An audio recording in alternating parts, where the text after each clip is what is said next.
তোর কাছে তোর বাবা মা গুরুত্বপূর্ণ না। কারণ কি, তোর বন্ধু কল দিছে, দোস্ত ফোন দিছে যে দোস্ত আমি তো তোর বাসার নিচে আর, ঠিক আছে, তুমি ফোনটা পেয়ে মানে তুমি শুয়েছিলা বা পড়তেছিলা, যাই হোক, মানে তুমি কি করছো, দৌড় দিয়ে চলে গেছো তোমার বন্ধুর সাথে, তুমি ঘন্টার পর ঘন্টা সময় কাটাচ্ছ, তুমি চায়ের দোকানে চা খাচ্ছ, ঠিক আছে, তুমি যা মন চাচ্ছ, বিকেলবেলা খেলতেছো, তারপর তুমি রাত ভর আড্ডা দিচ্ছ, ফোনে আড্ডা দিচ্ছ, অফলাইনে আড্ডা দিচ্ছ, এবং প্রচুর পরিমাণ রিলস দেখতেছো।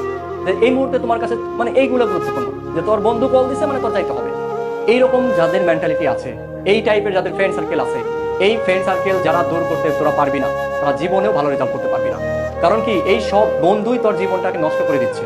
আর এই বন্ধুদের পাল্লায় যারা পড়বে তারা জীবনে ভালো করতে পারবে না। আমি সবসময় একটা কথা বলি, যদি তুই ভালো রেজাল্ট করতে চাস, তাহলে সেক্ষেত্রে তোর যেটা করতে হবে সেটা হলো তোর একটা গুড সার্কেল চয়েস করতে হবে। যাদের সার্কেল ভালো, তারা দেখবি কারা ভালো করতেছে ভাই, দেখবি যারা ভালো করতেছে ওদের আশেপাশে ওদের যে সার্কেল, দেখবে পুরো সার্কেল ভালো করতেছে।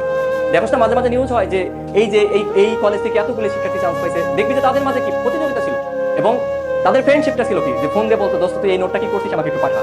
আর তোদের বন্ধুরা তোদের কল দিয়ে কি বলে, তোদের বন্ধুরা তোদের কল দিয়ে বলে যে দোস্ত নিচে আয় চা খাবো।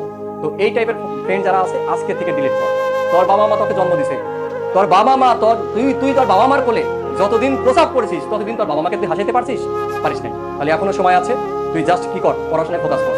আর যাদের পড়াশোনা রিলেটেড যে কোনো সাবজেক্টের সমস্যা আছে, তোরা ওমেগায় চলে আয়, তোদের সকল দায়িত্ব আমাদের।